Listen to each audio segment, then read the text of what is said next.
You are the sons of Yahweh Elohim. You shall not cut yourselves or make any baldness on your foreheads for the dead. For you are people holy to Yahweh Elohim. And Yahweh has chosen you. He has chosen you to be a people for his treasured possession out of all peoples who are on the face of the earth. You shall not eat any abomination. These are the animals you may eat: the ox, the sheep, the goat, the deer, the gazelle, the roebuck, the wild goat, the ibex, the antelope, and the mountain sheep. Every animal that parts the hoof and has the hoof cloven in two and chews the cud among the animals you may eat. Yet of those that chew the cud or have the hoof cloven, you shall not eat these: the camel, the hare, and the rock badger, because they chew the cud but do not part the hoof, are unclean for you. And the pig, because it parts the hoof but does not chew the cud, it is unclean for you. Their flesh you shall not eat, and their carcasses you shall not touch. Of all that are in the waters you may eat these. Whatever has fins and scales you may eat, and whatever does not have fins and scales you shall not eat. It is unclean for you. You may eat all unclean birds, but these are the ones that you shall not eat: the eagle, the bearded vulture, the black vulture, the kite, the falcon of any kind, every raven of any kind, the ostrich, the nighthawk, the seagull, the hawk of any kind, the little owl and the short-eared owl, the barn owl and the tawny owl, the carrion vulture and the cormorant, the stork, the heron of any kind, the hoopoe and the bat. And all winged insects are unclean for you. They shall not be eaten. All clean winged things you may eat. You shall not eat anything that has died naturally. You may give it to the sojourners within your towns, that he may eat it, or you may sell it to a foreigner, for you are people holy to Yahweh Elohim. You shall not boil a young goat in its mother's milk. You shall tithe all the yield of your seed that comes from the field year by year, and before Yahweh Elohim, in the place that he will choose to make his name dwell there. You shall eat the tithe of your grain, of your wine, and of your oil, and the firstborn of your herd and flock, that you may learn to fear Yahweh Elohim always. And if the way is too long for you, so that you are not able to carry the tithe, when Yahweh Elohim blesses you, because the place is too far from you, which Yahweh Elohim chooses to set his name there, then you shall turn it into money and bind up the money in your hand, and go to the place that Yahweh Elohim chooses, and spend the money for whatever you desire: oxen or sheep or wine or strong drink, whatever your appetite craves, and you shall eat there before Yahweh and rejoice, you and your household. And you shall not neglect the Levite who is in your gates, for he has no portion or inheritance with you. At the end of every 3 years you shall bring out all the tithe of your produce in the same year, and lay it up within your towns. And the Levite, because he has no portion or inheritance with you, and the sojourner, the fatherless, and the widow who are within your town shall come and eat and be filled, that Yahweh Elohim may bless you in all the work of your hands that you do. I give thanks to Yahweh according to his righteousness, and praise the name of Yahweh Most High. Your word is a lamp to my feet and a light to my path. Your righteousness is righteousness forever, and your Torah is truth. Make me understand that I might observe your Torah and guard it with all my heart. Amen.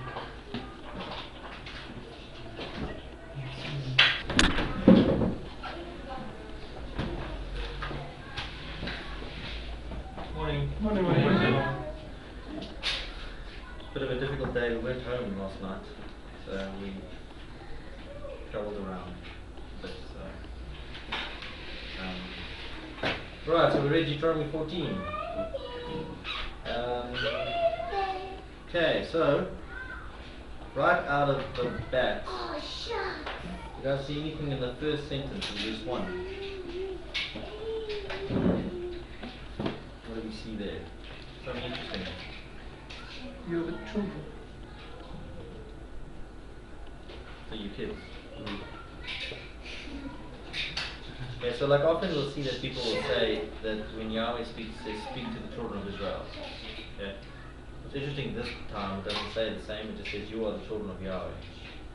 Yahweh Elohim. So I think it's very interesting. the question is, who's he talking to? Speaking to everyone. Right, he's talking to everyone.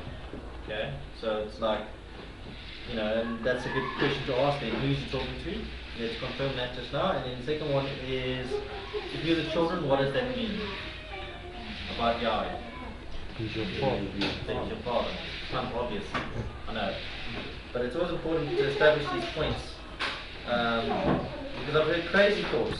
And it's not a mainstream view, but that's very, can they? That's kind of very loud.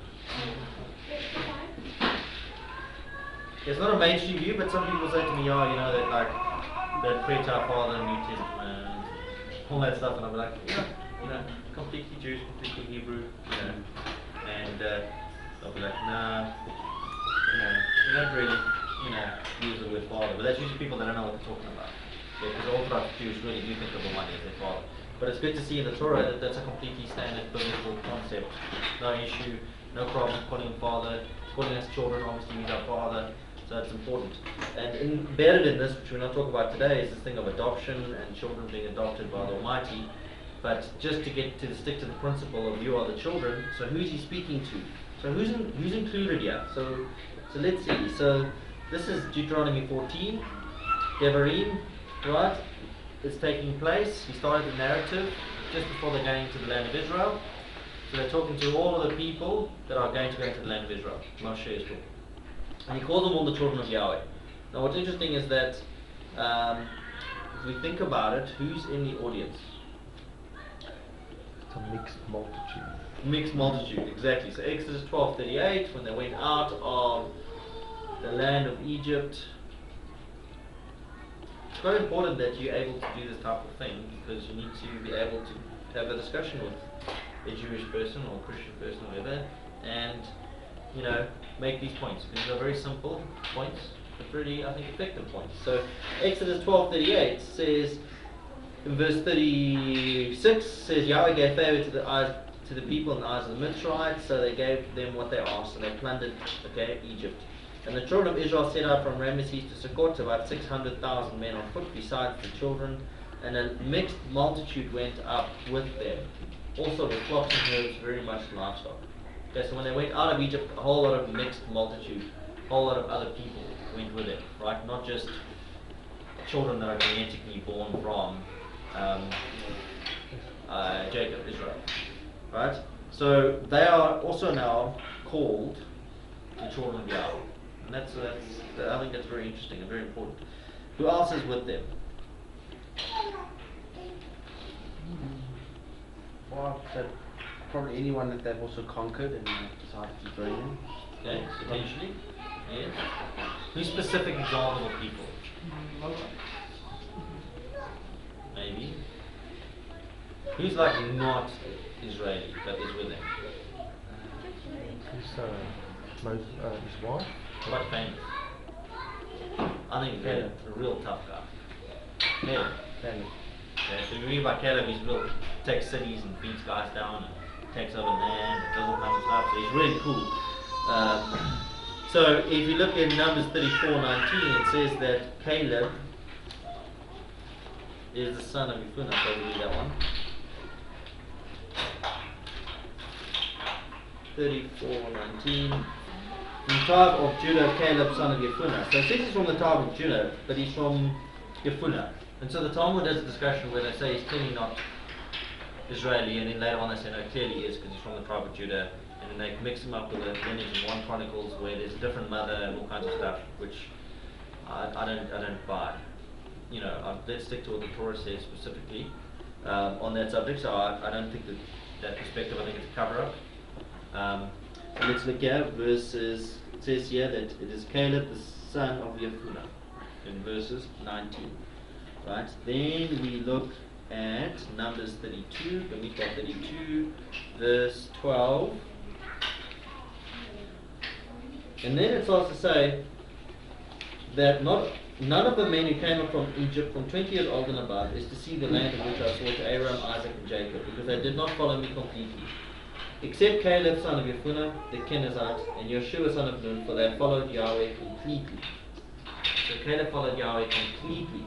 Now what's fascinating is if we look at this one, it says that none of the men, so they're all going to die. So we know the story, they went to the edge of the land, they weren't supposed to go in, they sent the spies out, 12 spies went out, the spies came back and said, no, the guys are too powerful, too strong, the land is great, but we can't take them over.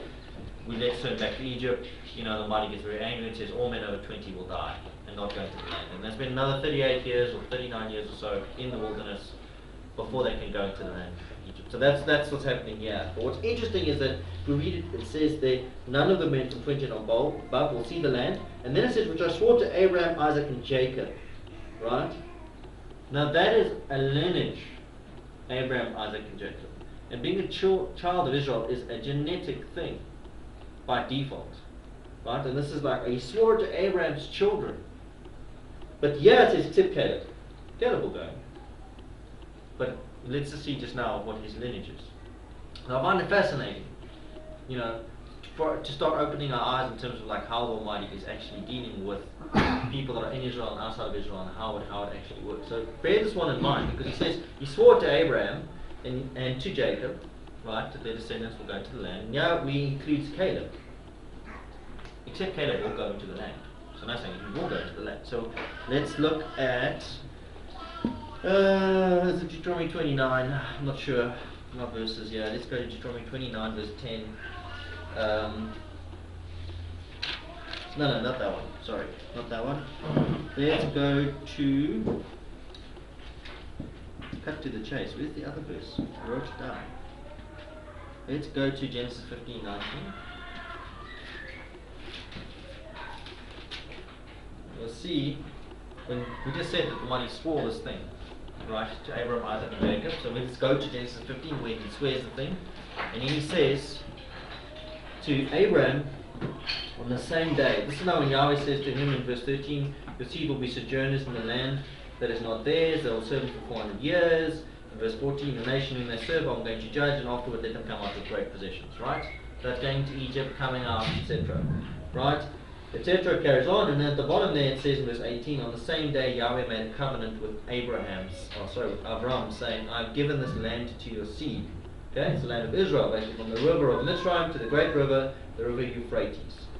With the Kenite, and the Kenizzite, and the Kadmonite, and the Hittite, and the Perizzite, and the Rephaim, and the Amorite, and the Canaanite, and the Girgashite, and the Jebusite. Those are the nations that they are driving out. They're taking their land. Right, so the Almighty has given it to them, to those nations. And you'll note one of them is the Kenizzite in verse 19. If we look again, if we go to, I think it's Joshua 14, in that area there, the book of Joshua, book of Joshua, Joshua 14. Next.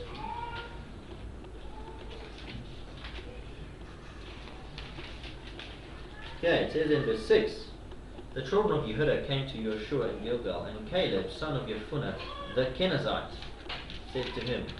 So there's a, you know the word which Yahweh said to Moshe, the man of Elohim, concerning you and me in Kadesh Barnea. So he is a Kenizzite.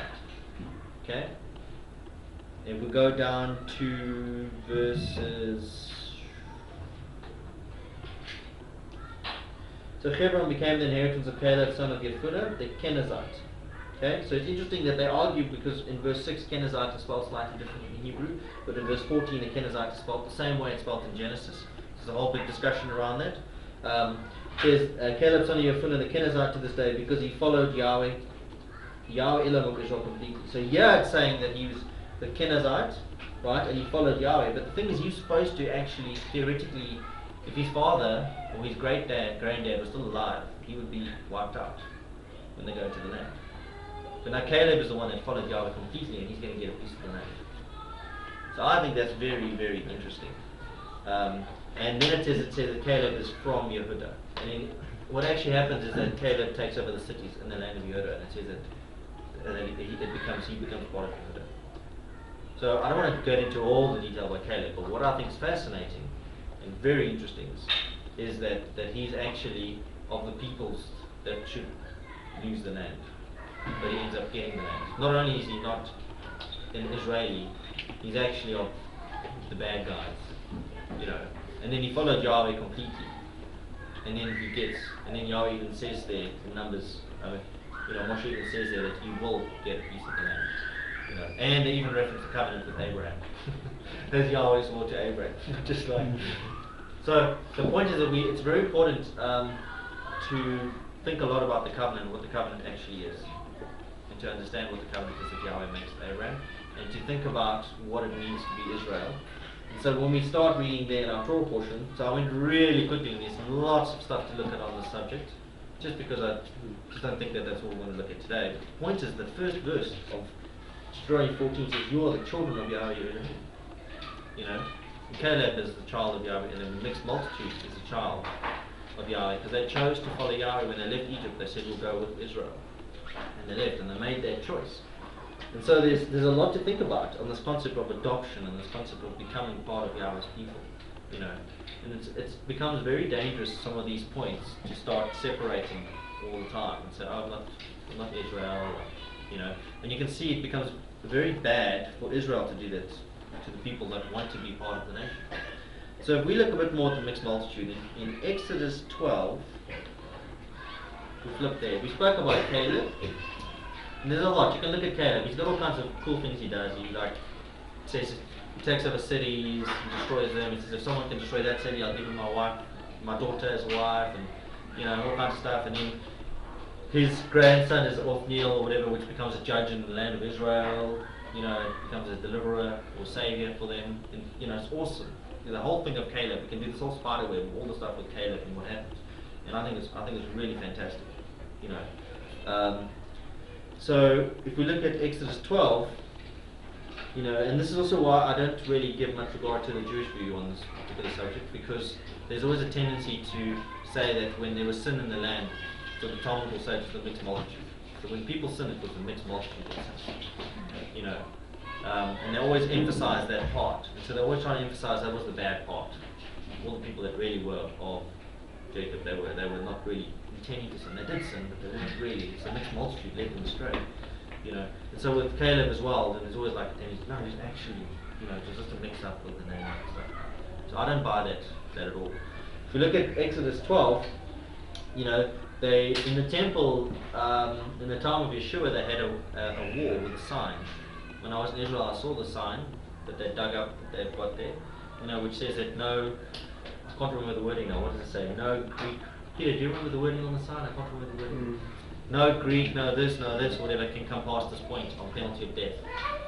So only if you were born Jewish could you go past this. So they draw it. I don't know if anyone's actually documented how it looked exactly, but they draw it as a low wall that you'd step over, right? And then there's a sign on the wall. So you can come to the court of the Gentiles, as they called it.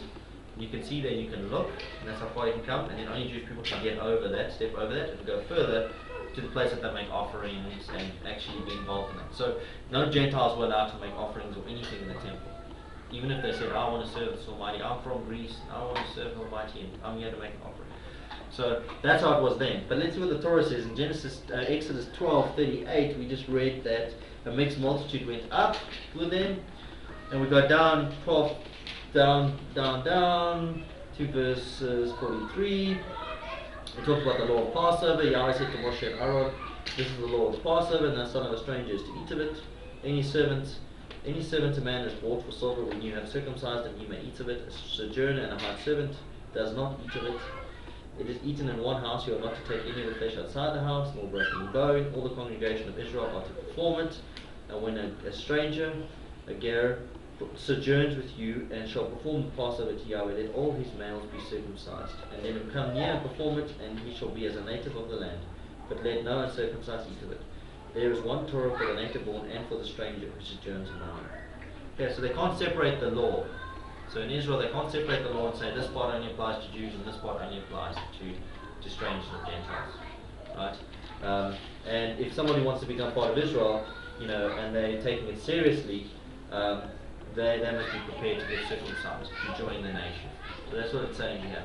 Okay, and just remember that the mixed multitude left Egypt and they joined Israel, and they were saved. Their firstborn sons were saved, and they were part of the nation. They were saved. And you read that the Almighty didn't say, before, so at the first Passover, etc., he didn't say before you can leave Israel or Egypt, you must be circumcised. Those are very simple, very important things.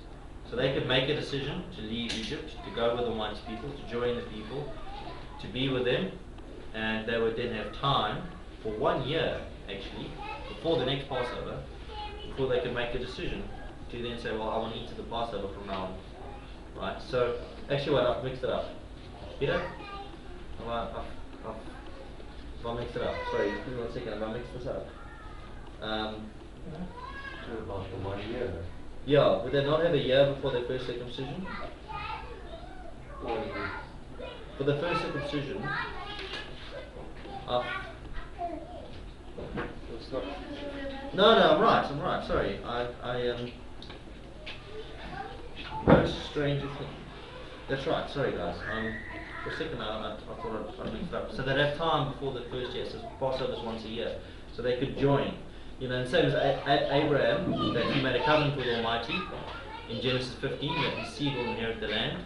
And also it says that he looked at the heavens, he heard what Yahweh said in terms of his promise, and it said that Yahweh counted to him for righteousness. Right? He wasn't circumcised at that point or anything. So, you know, then it took like another about 20 years before Yahweh said, okay, now it's time, I want you to be circumcised. And then it was a matter of obedience. And so, you know, when it comes to the subject, it's important to note the times, what Yahweh wants in the beginning and what he wants later on. And you will start understanding Acts 15 when they start talking about why they argue with them about circumcision. It starts to become very clear when we actually understand what the Torah is saying, what Yahweh wants us to do. Right? So, back to the point. I'm sorry, I'm still a little bit sleepy. I get a lot of sleep. So, we look at 12, we were in Deuteronomy 12. The point was that there's one Torah. If we look at Deuteronomy 29, verse 10.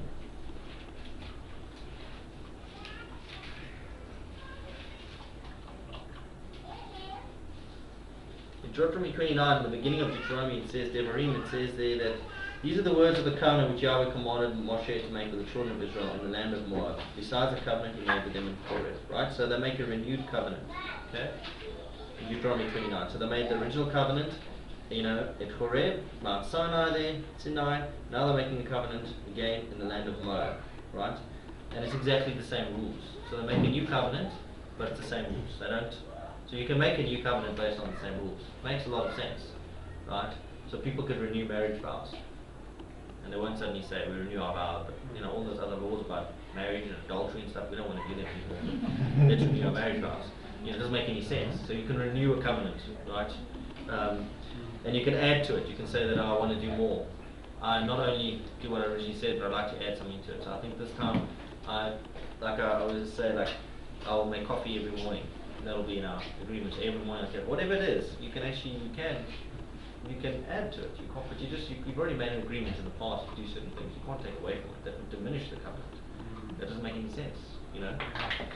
So if we go down to verse 10, right? Moshe says to them, he calls them all together and says, all of you are standing together before Yahweh your Elohim, your leaders, your tribes, your elders, and your officers, all the men of Israel, your little ones, your wives, the sojourner who is in the midst of your camp, from the one who cuts your wood to the one who draws your water, so that you should enter into covenant with Yahweh your Elohim, and his oath, which Yahweh your Elohim makes with you today, in order to establish you today as a people for himself, and he himself to be your Elohim, as he has spoken to you, and as he has sworn to your fathers, Abraham, Yitzchak, and Yaakov.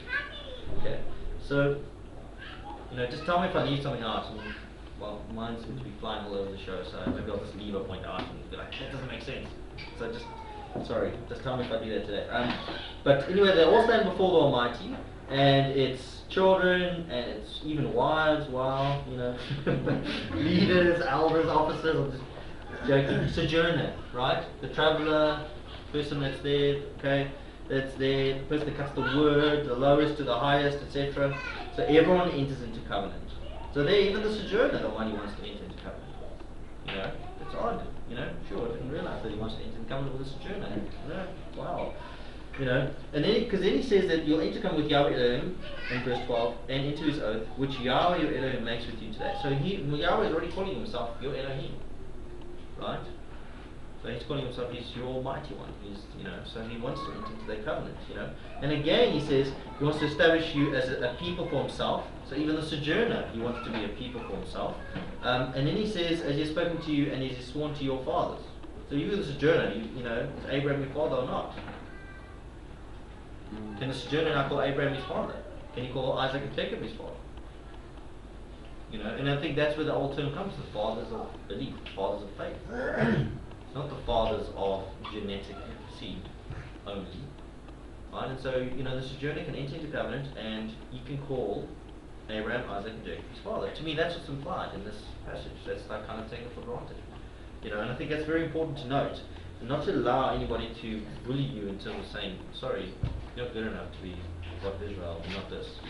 You know, it's not, it doesn't make sense. It's an incorrect view. It doesn't matter what somebody else says, it actually matters what the Almighty has said on the subject. He is the one that rules Israel. Finally, I wanted to look at Numbers 15. I was wondering what was there. It's interesting. We move by 15, verse 14. Oh yes, this is a great one. Numbers 15:14.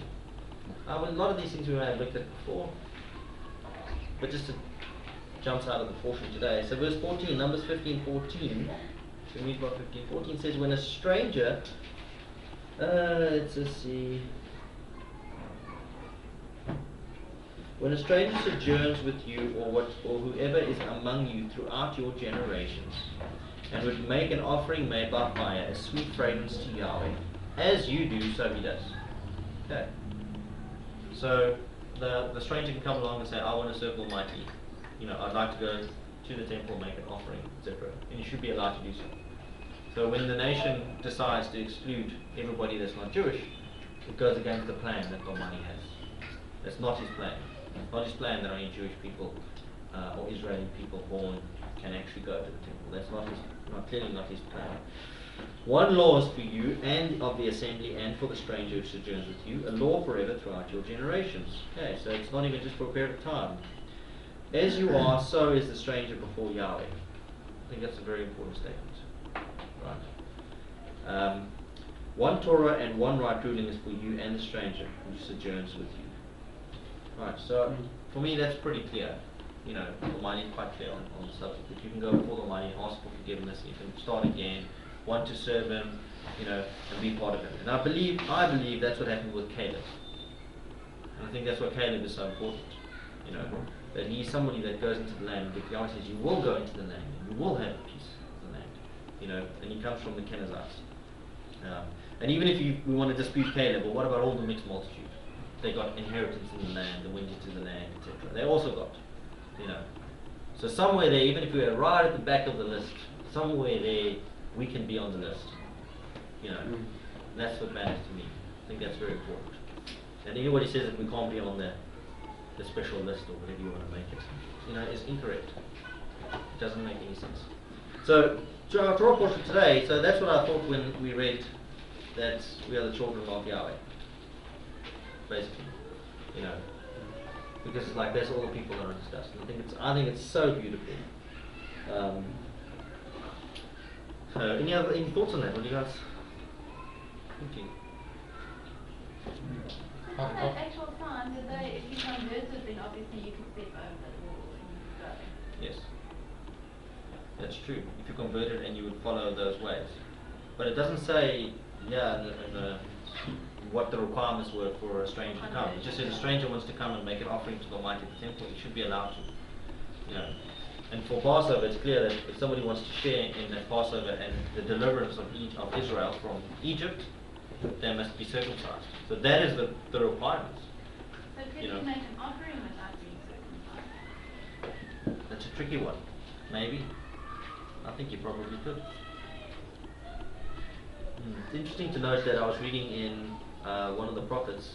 I'll try to find it later if you want, where it actually where the money says like Egypt's going to make offerings to him.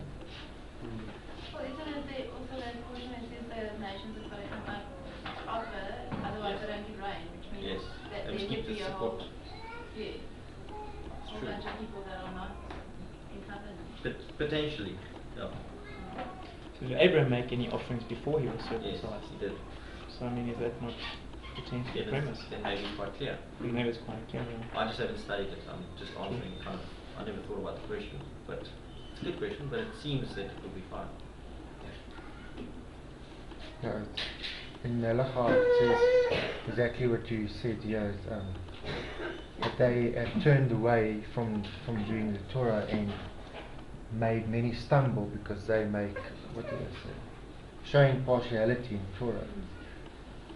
To say this is just for us and this is just for you. Yes. It's a very good point. Malachi says that in other places where it says Yahweh does not show partiality.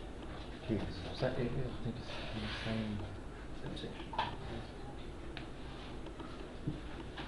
Okay, so if we now carry on reading verse 14, starting off with the children, then there's certain things he doesn't want us to do, cut ourselves, right? And it would seem that cutting yourself would potentially, it just here as a general command not to cut yourselves, but in Leviticus 19 it talks about cutting yourself and shaving your head for the dead. You know, that's generally understood as tattooing and all that type of stuff. You know, I know that some tribes tattoo themselves when they kill someone, the warriors, so they have like stripes. Every time they kill someone, they will do something, or they cut their body, or they do something like that. Some people do it because of family members. They shave their hair and they do different things. So I think it would be a tricky one. You know, it might, you know, some people have argued that it's okay to tattoo yourself because not for the dead, which is an interesting perspective. I can't say that it's wrong, but to me it wouldn't make sense to do it at all because it would just create a perception. That's what other nations do. So, but it's something to think about. You know, I've got my own opinions on that one. But, and what's interesting is that it says, "For you are set apart people to Yahweh. Elohim, and Yahweh has chosen you to be a people for Himself." So now you, the children of Elohim, is talking about everyone, and even those people that are now included are now to be a people for Him, a treasured possession above all the peoples. So for me, it means the status change. The status changes from being that mixed multitude, because you notice that it doesn't keep referring to them. You know, it's only a few places it talks about them, so we know they're there. Because if it never mentioned them, we wouldn't know that there was any mixed multitude there. So it needs to mention them, but it's interesting how much it doesn't actually go on and on about them. And I think the point of that, I would infer, the point of that is because they're addressed as a nation. They're not continuously being separated, saying, "Oh, you guys go on the left, you guys go on the right, you guys are fine, you guys are in trouble," you know, whatever it is. You know, it's like they're addressed together, and so it doesn't, you know, it doesn't separate them. You're just calling all of them set apart. All of them, all of you are position. All of you are special. I think that's a good tip for us to know, to remember. So if all of us are special and all of us are the children of Yahweh, then if it makes sense to me, then that we should all do what He says. You're not saying some things are for some people and some things for other people. You know, obviously some things for men and women, some things are for priests. I mean, that's kind of goes without saying. But you know, in general, you know, there isn't. I don't see this great distinction. You know, and then we talk about the eating. You know, so any comments? Talk to me guys. Somebody said chicken livers are not kosher because there's a filtering mechanism. Yes. Do you have any thoughts on that? Tell me what is that? Chicken livers. They're really good visible to eat on because it's a filtering mechanism. So we've bought chicken livers. I don't even think we ate them in the end once, and we soaked them in the water to try and get the blood out. There's just so much blood in them. And then we took them out and we started cooking them, and then blood started seeping out from them again. We were like, okay, let's soak them again. You know, and then we tried. We just couldn't get the blood out properly of the livers. So that's one thing. There's lots of blood in the liver, so it's trickier. The other thing is that there is the thought that it's the filtering mechanism, and the Almighty does talk about trying the heart and the kidneys and the liver as a function clears all that stuff. So maybe from a health perspective it's good or bad. I don't know. They say it's good, but some people say it's bad. To be honest, it doesn't say specifically don't eat the liver. So it's going to be an interpretation. You know, I don't think that it makes sense for us to eat, because it says not to eat the fat, right? And so that can be understood as all fat, which would be a good interpretation. But also, it's often understood as all of the fat and stuff that relates to the offerings, because that's never eaten. So whenever you take an offering to the temple, it's always offered to the Almighty.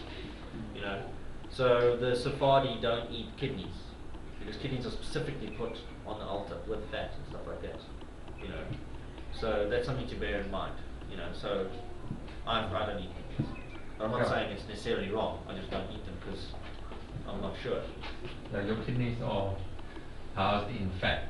You see, kidneys, they're mostly in fat, so, and that's why it's very tricky to get it out.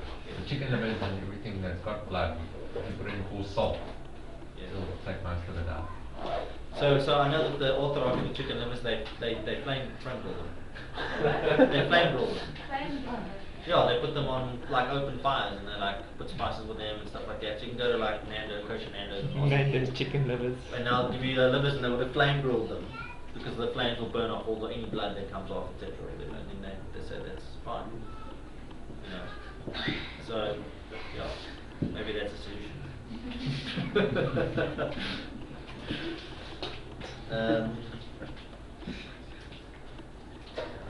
Right, so then what else? What other thoughts do you guys have? I was thinking about the food situation. Is that there's one thing that separates people. It's food. Because food can be cultural. Like I know some people you work with, I just can't eat your food, and they're like, oh, you can't eat your food. You know, like, you know, you're British, it's so bland, or you know, it's like the divides. People talk about different foods like that. Which I think is amazing. I mean, the Almighty is already showing how to be distinguished. It's telling you to be a set apart people. And one of the ways in which you can be set apart is in the way in which you eat. How do you get an office talking about things? You just start talking about vegetarianism, and then you see how people just start separating. So I think food is an outward display of what we can believe. But also, I mean, we find the kids ask, why don't we eat this animal? Why don't we eat that animal? And as you start talking to them, you realize that the animals that we're commanded not to eat are animals that usually kill other animals or eat other animals.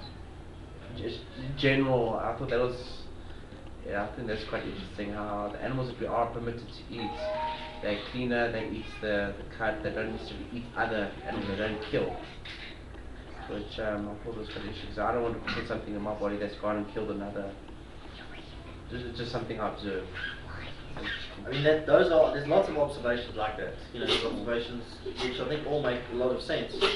So although I agree, I just would say officially that it's not always the right view, because if it's not given by Scripture, because there could be an animal that, so for example, like chickens will catch insects and stuff. You know, and they might eat. You might find, I don't know, you'll know it better, David, but like a chicken might eat like another baby chicken that's really, really hungry. You know, and so it may not actually be what it usually does, but it could maybe eat. So so I worry sometimes about those, because we say that's our reason, and then one day our children say, but Dad said this, and it's not really actually the case. You know, that kind of undermines the scriptural thing. So those are good observations, and I think they're useful, and I think they guide us. I agree with you, but just want to stay skeptical about, you know, like if that's the complete definition. You know, what's interesting with, it's very clear on land animals to me. You know, like the split hoof and the cud. That's relatively easy to know the animals, and I suppose in today's society that's not so difficult, because we don't, you know, run around usually like go and get zebra and go and get, you know, all sorts of other animals, giraffe or whatever it is, etc. And you know, we don't usually eat camel, so it's not like we have a big problem with most of that. You know, it's really just mainly pig that we struggle with primarily as an unclean animal with the meat. You know, and then with birds, you know, it's specific that what I find interesting is that with birds it says any clean bird you eat. So it's like almost like a general thing, like any bird that's clean you can eat, but they're not these. So the approach with birds is interesting, because I thought, like at one side I thought we could look at the feet of the birds, because like with animals it's like the feet. You know, and you know, the bird's got feet, have got like claws, so all of the falcons and stuff got like these hectic claws that can like catch things. You know, I thought maybe that's the way we should look at birds, but that's not what it actually says. You know, maybe we'll look at like what they eat. You know, so those are all interesting studies, and you'll find there's like lots of correlation. You'll get like at least 80% plus correlation on like the way they eat and what they do, and all, like similar to what Gareth said. But it's interesting that there's specific ones that are mentioned. And You know. ostriches. Yes, ostriches debate. There's a lot of debate going on. Yes. You can read on the internet about ostriches. Yes. Are they clean, kosher? So the debate is because the word in Hebrew used there was semi-lost. And so in the Talmud they say they think the word means ostrich. You know, and so there is the possibility that ostrich could be clean, but we're not totally sure, because the problem is the word there is often used in, they talk about waste places in Proverbs. The ostrich runs in the waste places and they put the eggs down and runs away from the egg, and she's so stupid, you know. And it's like, well, what other bird is that? So it's kind of like, it's debated, but it's tricky to say, because the problem is the guys that said they're not sure if it's ostrich. That's fine, but then tell me what bird it is. You know, and it's like, well, it sounds like an ostrich, so it is tricky. Well, what's actually quite interesting about the way that the Torah designates animals is it's a principle-based designation, and then there's then certain of them are specific. And I think that it's, as you say, like if you only have a religious book in a certain culture, in a certain geographic location, they might not have encountered all the different types of animals across the globe, right? So when you then go and you, I don't know, like the ostrich is a good example. So we don't know exactly what that that word was in Hebrew, or the locust. So I remember when with Didi and then when you're reading the passage in French from Congo, then the word is the same locust word that they use in that particular country. So I think that's how like almost the languages get lost, and I think that's why you have to have like principle-based as a majority rule for like what you should eat, and then the other parts there are some specifics. I think that's why there's principles for the land animals, and it's actually not too bad. But I think for the air animals, it actually specifically doesn't give us a principle. It just tells us that they must be clean, and it lists names of what we should eat. So it is the land one, I agree, and the fish one, the sea one is easy, fins and scales. You know, the Talmud even says, although the Talmud's wrong. So it says there that we don't have to worry about which one do we have to worry about, scales or fins. Which is the one we have to worry about? We don't have to worry about fins because any fish that's got scales will always have fins. You know, and they've proven that like again and again, and say how amazing the Talmud is, even better than that almost than this thing, because this says scales, and again and again they've been proven right. And then like I heard like a while back they think they found a fish that's got scales but doesn't have fins. No. You know, and so the Torah says both. So it doesn't make sense to just drop one of them and say, well, we think we're clever and we'll just look at one of them. It says fins and scales. You know, so I think it's it's important to stick to actual designation that we were given. Even though scales is like 99% of fish that have scales. I think the Torah is also mute on when it comes to the animals on the why. So I think there's nothing wrong with saying, well, so it doesn't say why specifically, for example, swine is unclean. So I don't think there's anything wrong per se with, say, speculating, well, perhaps the Almighty gave us this command because, well, you might have had measly pork or whatever the case may be. As long as we just know that's the why, and it seems to me, like I say, that the Torah is mute on the why. Yes.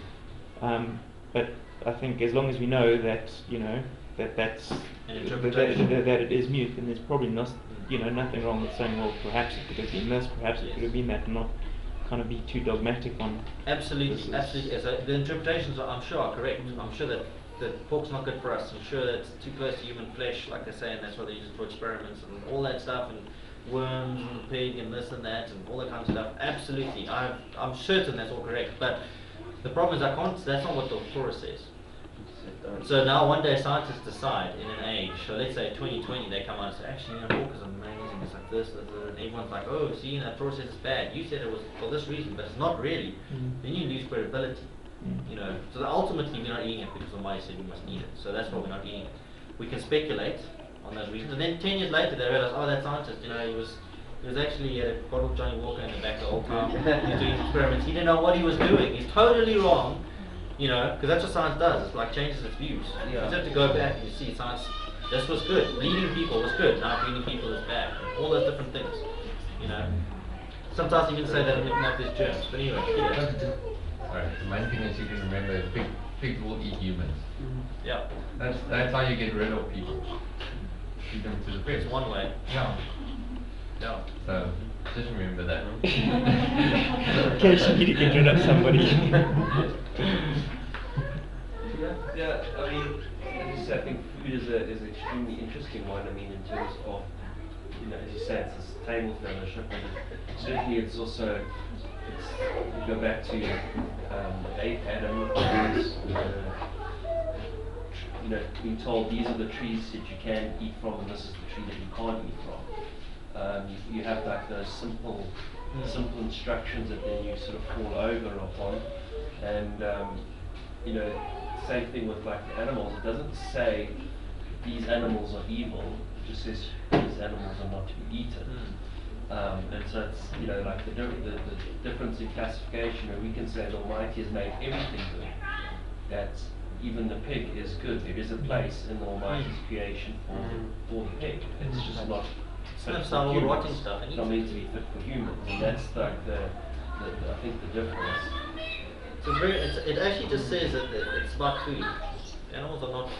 We shouldn't now go and say we're going to go kill all the pigs and go shoot the pigs across the world. And there's no pigs. Like warthogs and pigs and stuff, they've all got a role to play in like the environment. So there's nothing actually wrong. Now, what about we don't eat dogs, so we go kill all the dogs so we don't eat them? You know, that doesn't make sense either. So this is really in context of like what you're eating and food. You know. No, it's the same, because in Genesis it says He gave us all the plants to eat from. But you're not going to go eat poisonous plants because you're going to die. Exactly. All green things are for you to eat. And I mean, people are taken on the ark. Yeah. Could have lived them. They were saved. There was only 2.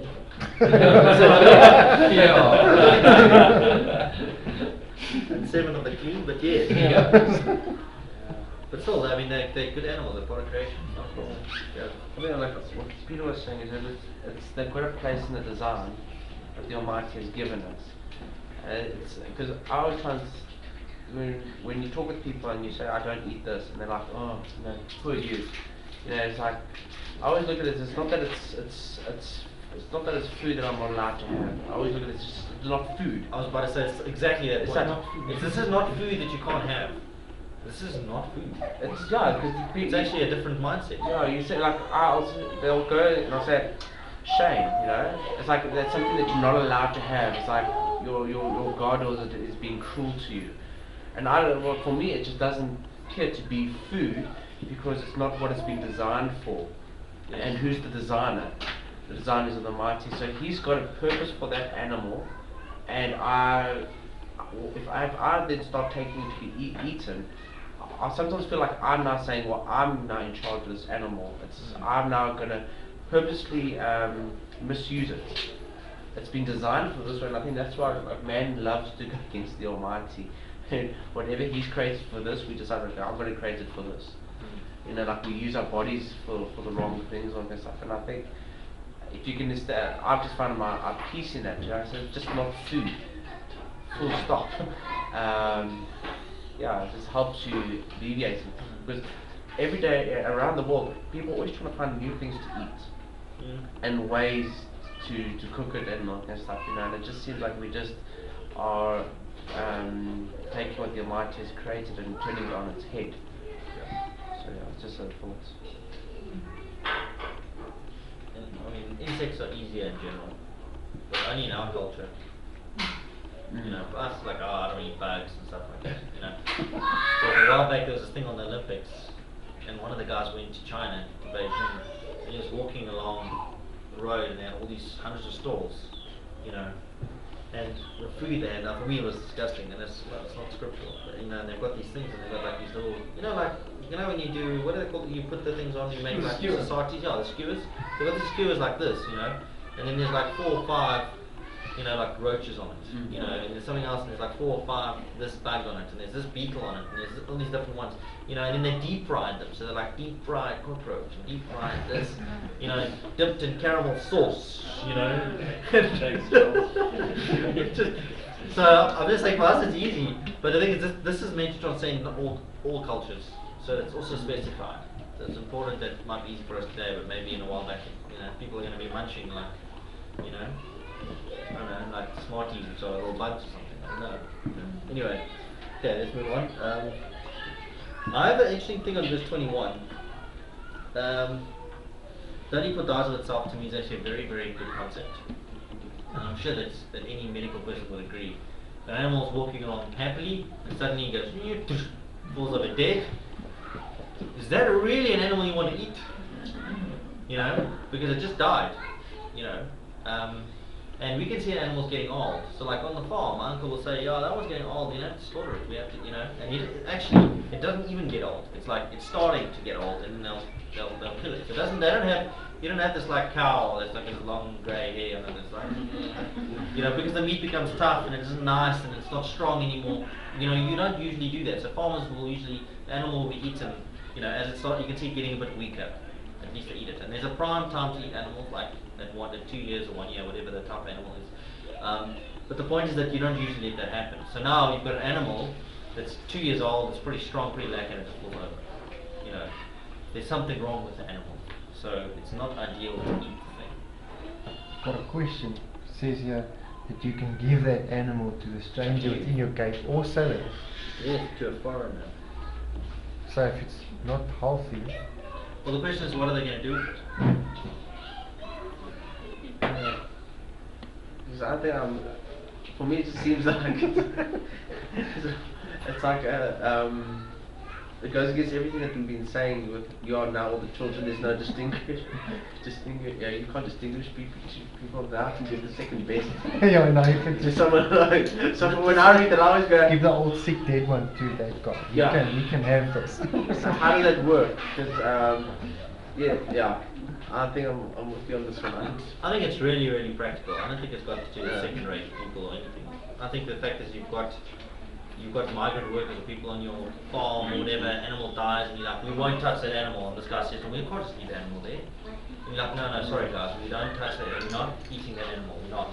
And it's like, no, but I mean, that's ridiculous, and then it's fine, take it. So I think that it's quite practical when you've got, you know, people have different views, and especially on farming, agriculture, there's maybe a stranger or a foreigner there, etc. You know, and maybe the guy says, well, I agree with you, we can't eat an animal that died, but I want its skin, I want this. And the one is saying to us that if animals just die, don't even touch it, guys. Just, you know. So I don't necessarily see it as like, oh, I won't eat it, but you know, you give me $50, stranger, you know, and I'll make some cash from you, and we won't eat it because you're not in Israel, so you don't have to. You know. I suppose also if that person is not part of the covenant as yet, they have not decided to come under that law yet. Yes. You can't enforce a law sometimes on someone who does not want to have that law placed upon them. And what if that person is hungry? Yeah. So then I think that's a typical case of taking the Torah and the principle and making a decision. You know, like you can't force it on someone who's desperately hungry. Because I've heard scenarios where someone has had a lot of meat that's unclean, and they only realize and goes, oh, that's actually not. I've got all this meat. What do I do? And someone has said, well, we know some people who are down the road who are actually starving or something like that. You know, then, but I can't go and give them that meat. It's unclean. But you've got people who are hungry, so it's tricky. But it's, I see what you mean. It's not a. I don't know the exact stats around it, but you need to know practically. But with SARS, those birds got that SARS bird flu thing. Or was it bird flu? Sorry, not SARS. They're really SARS. Sorry, I'm SARS. Accountant speaking of birds. So basically, they got bird flu. And then they killed all these animals in Asia, and they had all these chickens, and they were killing like, I don't know, millions of chickens, and then people were like trying to hide the chickens away, even if they had bird flu, and they didn't, and the authorities were coming in, and like literally like bulldozing over the fences and killing all the chickens, and these like guys are like, you know, poor, I don't know, I can't remember the country, but it's like Vietnamese or something, like guys who've got like, this is what I have, and then they're killing everything. You know, like, it's all my stuff, all my animals, let's kill them ourselves, we want to eat them, and then they won't get to eat them. You know, and then they're trying to keep chickens in their kitchen, and chickens in their kitchen, and they're trying to hide them in the cupboards, and they're trying to do this, you know, because they'll eat them. You know, and some people ate them apparently, and they were fine. And some people ate them, and maybe they weren't fine. I don't know. So, you know, I think it's just that, you know, if somebody wants the animal, I mean, must I go and defend the animal? Do I put a guard there by the animal and say, no one will eat this animal? Or do we say that, you know, give it to the stranger if he really wants it? I think just it's kind of also saying, like, just, you know, just leave it. You know. I don't, and it also speaks about food here.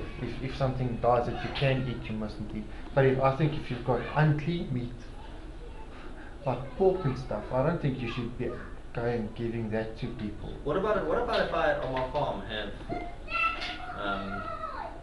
I don't know, wild pigs or something like that, and I want to get them off my farm, and I say to a stranger, will you come and take them off my farm for me? What must I do? Do I have to shoot them myself and then bury them myself to make sure he will not by accident eat them? Or can I just tell the stranger to come and take that off my It's the farm? same principle that, I mean, to them, they're not under that law, so if they want to eat that pig, they have. Yes. Not- Again, so it doesn't mean the law doesn't actually apply to them, and that they shouldn't embrace the covenant, and they shouldn't serve the Almighty. They should come to it. But the fact is they haven't embraced it, and they're not following it. And to the point at which we must say, just let them live. You know, if that's what the guys want to do, let them do it. You know, it doesn't say to us to go after people that eat pork. It doesn't say, you know. Say again? Exactly. And I think that's a concept. So I think it's misunderstood where people try and create two levels here. They're trying to say, oh, the special people that other people can get, they don't need to keep the command. I don't believe that's correct. I think it's just eminently practical. You know, it's just saying, no, let them do their thing. If the stranger and them insist on they want it, then give it to them.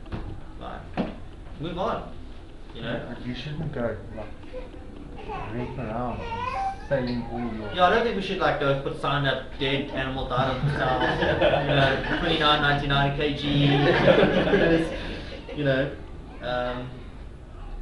so. And I think it would line up with a view of like not just continuously arguing and all that, and just letting things be. Okay. The second part of 21 is interesting, where it then says you are set apart people, right? And it says do not cook a young goat in its mother's milk. Okay. Now we know what that means. Or we think we know what it means. Don't mix meat and milk. Don't. So the Talmud specifically says you must not cook the kid or butcher's meat in the butter, or arguably call it the dairy. Right, so that's where they get it from. You got Abraham. So that's where they get butcher's meat, and they say, then it becomes a blanket rule. No milk and meat, and it's all derived from this.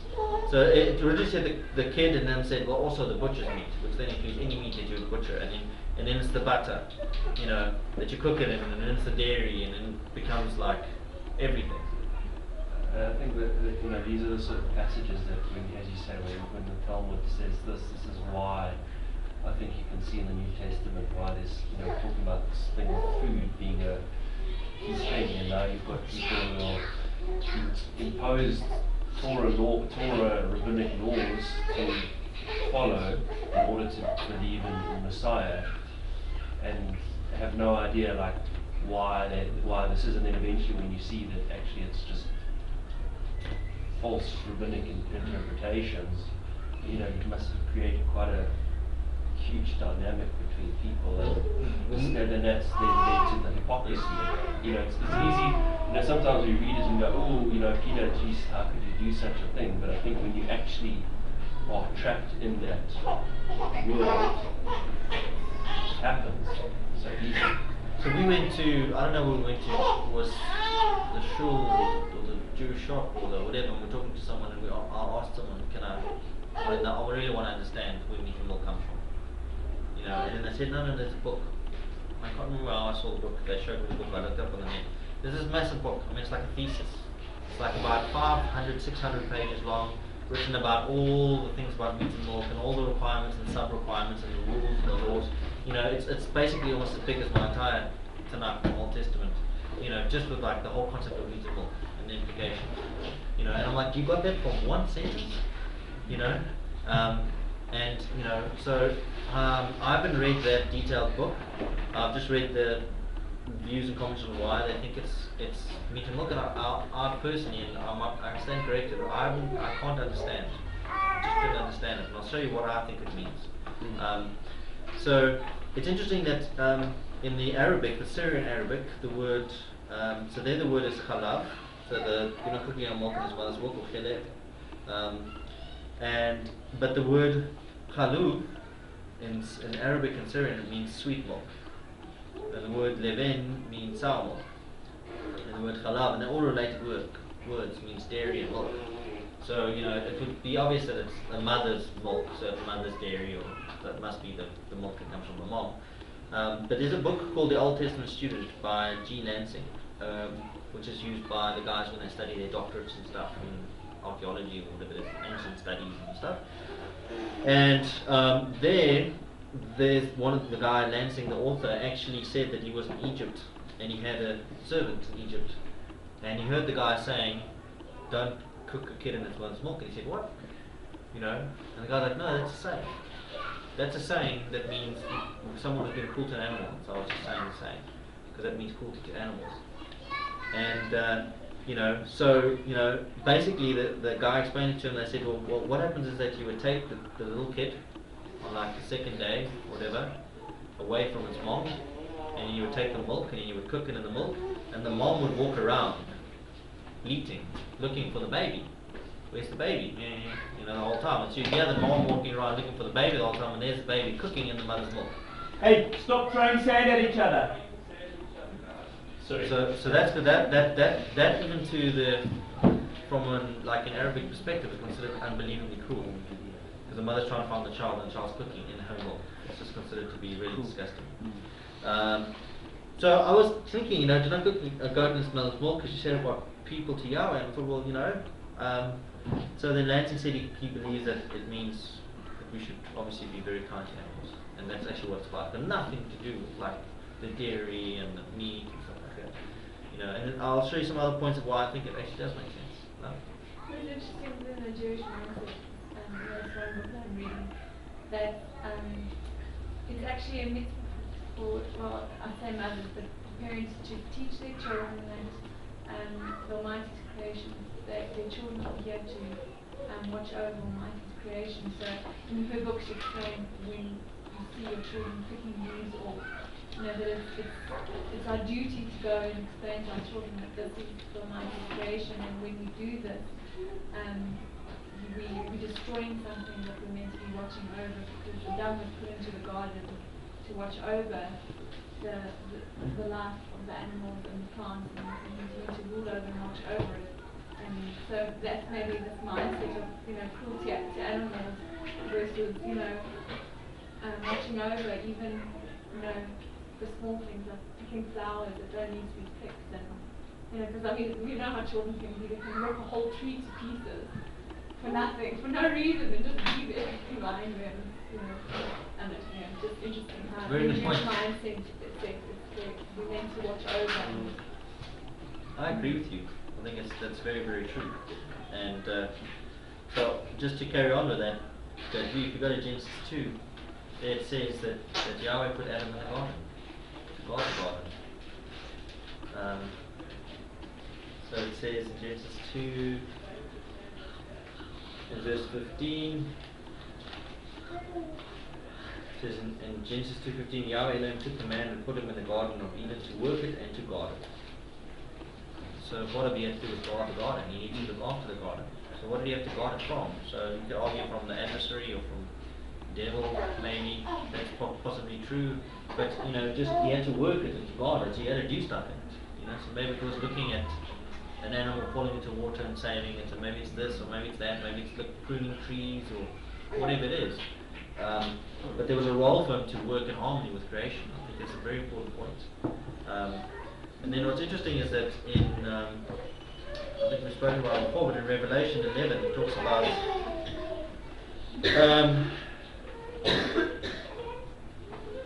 what was Revelation 11?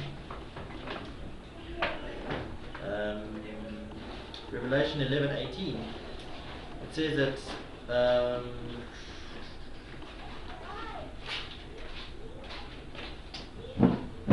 it says that the Almighty will destroy those who destroy the earth. But the question is, what do they mean by destroy the earth? Is it destroy all the people on the earth, or what is it? Or is it just actually the earth itself? You know, they're destroying the earth, which would be very, very interesting considering how we're treating our world. You know, so they're talking about destroying those who destroy the earth. So that's also interesting in terms of that. The other thing is that I believe that cruelty to animals is actually the point of this thing. But if we go to Genesis 18, the question that I can't get an answer to, or I do get an answer to, but I don't agree with it. It's Genesis 18. Abraham is sitting by his tent, and it says Yahweh appeared to him. Genesis 18 verse 1. And then it says that he lifted his eyes and saw 3 men, verse 2, and said, and called one of them Yahweh, verse 3. Yahweh, if I find favor in your eyes, do not pass your servant by. Please let some water be brought, wash your feet, and rest yourselves under the tree. Let me bring a piece of bread to refresh your hearts, and then go on. For this is why you have come to your servant. So the word there for bread, lechem, not only necessarily bread, it could be just food. So let me bring you some food. So Yahweh said down, let me bring you some food. So what does it do? He goes, tells Sarah, go make some flour. Goes to verse 7, goes to the herd, he takes a good calf, gives it to one of his young men, they prepare it, and he takes curds and milk, and the calf which he had prepared, and sets it before them, and they stood by he stood by them under the tree while they ate. And then they waited the rabbinically mandated 4 hours after they had eaten the food, and then they ate the milk. Or whatever it is, 6 hours. 4 hours, 6 hours, I don't know what it is. That doesn't what it say, it doesn't say that. So the thing is that he gave to the Almighty, or the messenger of the Almighty, whom he calls Yahweh, he gives him milk and meat to eat. And he watches them eat it.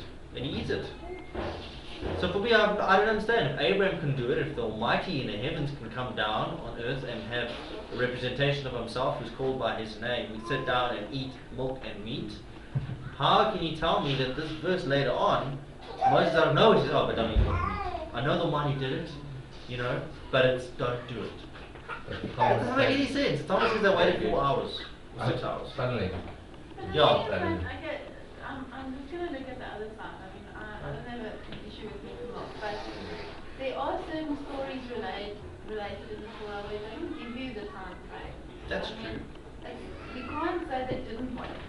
We don't know. It just relates the story to you. You don't know how long they took to eat the meat. You don't know how long they took to drink the milk. That's a good point. It doesn't say they didn't wait, but there's absolutely no hint at any problems with the food that No, they had it to bring. doesn't say it, because I think we are very clearly instructed when we are not allowed to do something. There's no misinterpretation of what we can and can't do. So I think from that point of view. So if there was 500 pages of rules on milk and meat, maybe the Torah should then have said more than don't boil a kid his mother's milk. Yeah. You know, so I believe it's important. I mean, this entire passage, you've got like 20 verses. You've got like you've got about 10 verses on the type of bird. You know, you've got exact definitions of what animals you can and can't eat, etc. And then it's just like one obscure thing out of the blue about like boiling a kid in his mother's milk, and now that is the most important of all dietary laws, which is, I'm just letting you know, I listened to a rabbi talking where someone phoned in and said, Rabbi, so I would be in real trouble if I decided to eat a cheeseburger. You know, if I decided to eat a pork burger. And he said, well, firstly, you'd be in more trouble if you ate a cheeseburger than you would if you ate a pork burger. You know, because pork is not considered food, but the thing is, the worst thing you can do is mix milk and meat, and the second worst thing you can do is eat unclean food. So that is like, that's just ridiculous. That's not what the scriptures say. It's not what they say. Also, if you look, they're not, that view is not really even consistent within itself, because as far as I've read up, it first started off with Yes. It first started off with like a goat and a kid. Yeah, the So you can't Chabad eat rabbi goat with explained milk, and then the rule came about because of the progression. Yes, and then it was then beef, because you might cause it brother to stumble. So it's not Yeah, you even might think- consistent yeah. within it, and it's just gotten.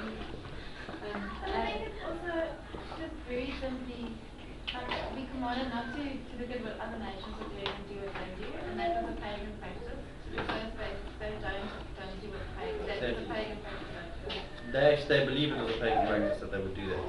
You know. So let's carry on about this thing about animal cruelty quickly. Okay, which is what I personally think it just makes more sense. That it's about the the cruelty. So if we look at some rules related to this, in Exodus 22 verse 30,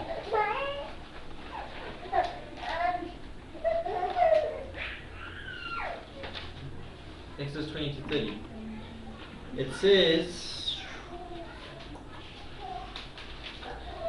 in verse 29, just to get the context, do not delay giving your harvest and your vintage, give me the firstborn of your sons.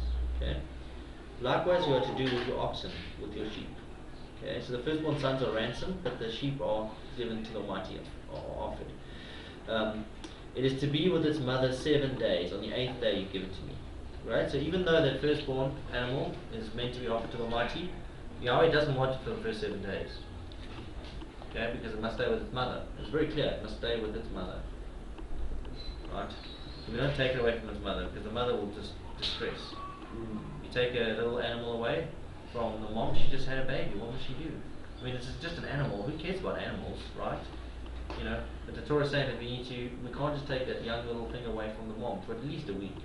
Please give her a week with her baby. You know, even if we are going to do something with it. So that's an interesting point. I think that's giving respect to the animals. If we go to Leviticus 22.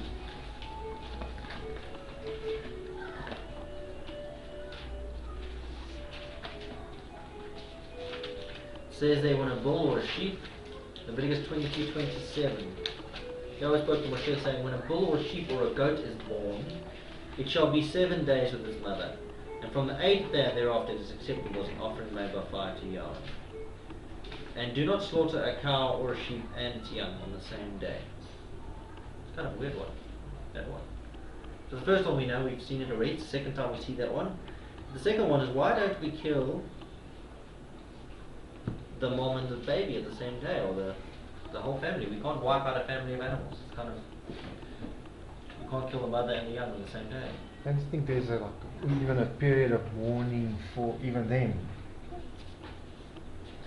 I mean, I don't know. Because they do mourn some of them. I've heard that a calf, actually there was lines on its face all the time, and they saw that it was crying because he missed his mom. Only when he grew up a bit, or like a couple of days after the lines actually disappeared. And it is very sad. I mean, I don't know. I mean, it's an interpretational answer. Why can't you kill them at the same time? I mean, I would like to think it's because we respect animals. That we have to remember that that's the mother and that's the child. And even if the child is 6 months old and the mother is 3 years old, you know, that we can't kill them at the same time. We have to understand that these animals are related and we can't wipe them out. I think it shows how close we must be to the animals and how we must empathize with the animals. Do you think it could be linked with the same, with also the fact that when you go to war, you're not meant to destroy all the vegetation, Yes. Do you think it could be related? Yeah, I think so. I think that's about conservation. When you go to war, you don't destroy all the fruit-bearing trees in it, you know, because it says, oh, is it a man that will fight against you? Why would you just destroy all the landscape? So, preserving the house of mother. Deuteronomy 22:6, let's go there. Exactly that one. That's what you're talking about. Yeah. Deuteronomy 22 verse 6.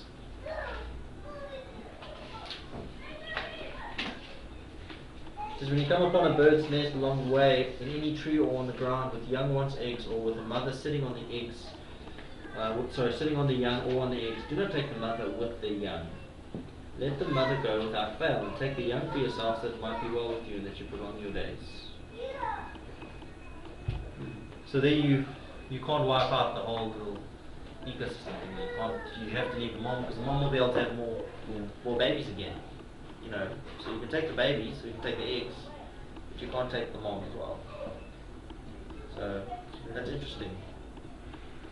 So I don't know, I think there's a lot to it. If you look at Exodus 20, which I think is a very important one for us to talk about. Yes. I was just thinking of meat-wise. When you take a baby away from cow, sheep, they stress a lot. So it's going to affect your meat as well. Yeah. The cortisol. So I'm sure there's wisdom in all these things. a good point, I'm sure. So it's going to, when you put it in hospital for 10 days, it's going to put out policy of meat. True. So maybe it sees the child being killed, or the child sees the mother being Just killed. at weaning, it's a very stressful process in any animal. It's a very, very stressful process on mother and baby. So you need to let them settle. Yes. Thanks, Debbie. Exodus 20. Something strange in Exodus 20. It says that 6 days you labor, verse 9, and shall do your work. But the 7th day is the Sabbath of Yahweh Elohim. Do not do any work, you, your son, your daughter, your male servant, your female servant, your cattle, and all your strangers within your gates. For in 6 days Yahweh made the heavens and the earth, the sea and all that is in them, and rested on the 7th day. Therefore Yahweh blessed the Sabbath day and set it apart.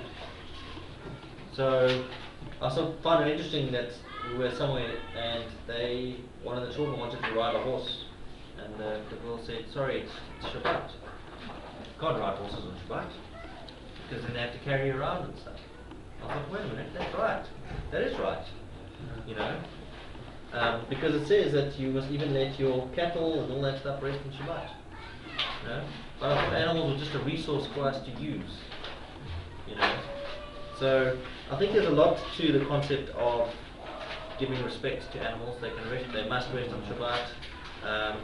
You don't wipe them all out. Be careful about separating them from the mothers. We respect that link and that connection between call it the animal family, etc. So for me, you know, do not boil a kid in its mother's milk. If it's talking about cruelty to animals and respecting the animal, I think it will make a lot of sense. To me, that will make a lot of sense. So I'm still happy to discuss the meat and milk thing if anyone's got some real facts on the subject, because I'd like to have more than just, you know, it started here and then this rabbi said this, then this rabbi said this, then this rabbi said this, then this said, and we end up where we are today. So that whole progression story, it doesn't, for me, it doesn't work. But if we look at lastly, Proverbs 12 verse 10 is a very interesting thing there, which I always thought was important. I know that, for example, Debbie would love this one. Proverbs 12 verse 10 says, and the righteous one regards the life of his beast, but the compassion of the wrong is cruelty. Why I think that's such a fantastic proverb is I've never met anybody that's cruel to animals that's a nice person. That's just my experience. Maybe it's different. But find me somebody that's cruel to animals but is actually a nice person. Maybe that exists, but I don't know anyone like that. So yeah, it's saying the righteous regards the life of his animal, but the compassion of the wrong is cruelty. You know. So I think it's an interesting one. And that's maybe from a different angle. I don't know where it's written, but if you bring the wrong offering or with the wrong intention, it's like breaking a dog's neck, Yes, an animal's that's a neck. good point. So if that's considered, I mean, the offering is that bad, and obviously it's that bad to kill an animal. That's a very good point. That's a good one. Yeah. Okay. What else?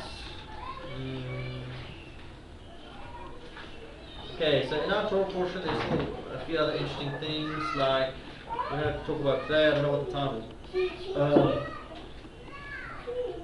But in verse 22, interesting discussion, study. What does the word tavua mean? You shall tithe without fail all the yield of your grain, and what the field brings forth year by year. What does it mean? What do you tithe? It's a common question. And there's lots of different views on it, right? But we know that if we go to the next verse, it says that you shall eat before Yahweh your Elohim in the place where he chooses to make his name dwell, the tithe of your grain, and your new wine and your oil, and the firstlings of your herds and your sheep, so that you learn to fear Yahweh your Elohim. So what's interesting is that some of your tithe you eat, right? And you offer it to the Almighty and you eat it. And so for the festivals you would go up and take your tithes to the place of the name, make an offering, eat it there. And it's to learn to fear Yahweh your Elohim, and I believe that's part of the point of the festivals stuff, is to fear the Almighty, to do them and to remember to fear Yahweh. I think that's important, and so that's part of tithe. The other thing is, if we go down it says in verse 28, at the end of every third year you bring up the tithe of your increase of that year and store it up within your gates. So it seems that every third year there's something a little bit different. There's huge debate as to what it means every third year. You know, so some people have a view that the tithe is actually 20% all the time, and in the third year it's 30%. So it's a default tithe for festivals and stuff, then it's an additional 10% tithe for poor, and it's additional tithe every third year for poor. That's some views are like that. So the word for tithe is linked to the word for 10 in Hebrew, so it's the 10th. So do we want to talk about it or not really? I've got a thought. Okay. Maybe it's like you do give your tithe like you would normally do every season as it happens, but throughout the whole thing or some people might store up some separately, and every third year from all that you've stored up, that's what it That might be it. looks like to me, because that's something you are like keeping for yourself. That's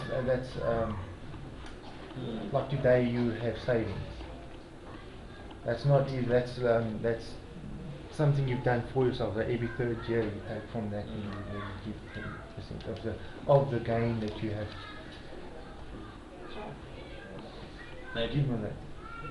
But if you're meant to be going out 3 times a year, You need to settle. you need to settle. We shouldn't have outstanding debt the whole time. The Almighty can't worry about that. I think we do need to pay our tithes. And you at least 3 times a year, males must always come before Yahweh, not appear empty-handed. So what you'd have with you would be your tithes. That would be part of what you have with you. So at least 3 times a year. It's not monthly or however we want to do it. It doesn't prescribe the exact period, but 3 times a year would seem good. At least. Discussion with a fellow believer last week, and I asked him, and he said, you know, that refers to your increase of if you had half of your grade. So, and he said, what we have today is we get salaries and slavery. It's not an increase. You get paid the salary, so you can't really say that's your increase and that's what you need to tithe. I still feel that I need to tithe whatever I do in terms of the salary, but it is a different way of looking at it to say what it was actually supposed to be your increase of your field. Because I mean, some slaves in those days didn't get paid for you. They actually just got to be in the field and do whatever. Okay. Yeah, what I find interesting with the tithing debate is that you can either use it to try and find a way in which not to tithe, or you can find a way in which to tithe. But the fact of the matter is that there's still something that you need to give. And also not an agricultural thing, but there's one of the laws that we are commanded in the Torah is not to withhold the wages of your servants.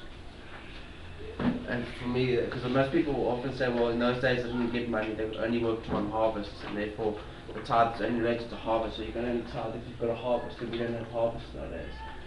But when I come across the verse that says that you're supposed to give your servant his wages, I do believe that they still had, they were operating with coins and money and bartering with some sort of a currency.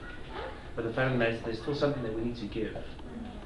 And there is blessings with it on the Malachi, but yeah, it's just something that not everyone is a farmer, but in those days not everyone was a farmer as well. There were still businessmen and there were still, so not everyone was farming this day. So I find it very hard to only put the tithing laws to farmers. It's just What about in those days there was metal work, guys. Yeah. He made all the stuff. He was gifted to do all the work and that. And then, what about a Levite? He doesn't farm.